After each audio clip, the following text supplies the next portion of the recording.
দেবী আমার কণ্ঠে রইল করে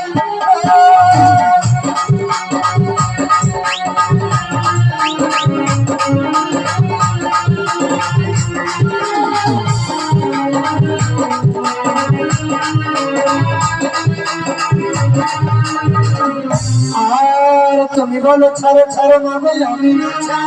দিব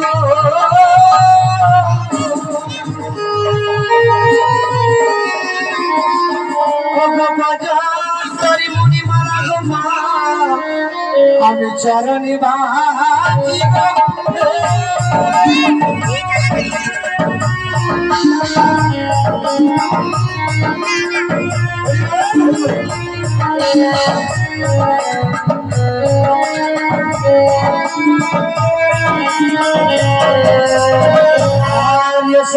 सरस्वती को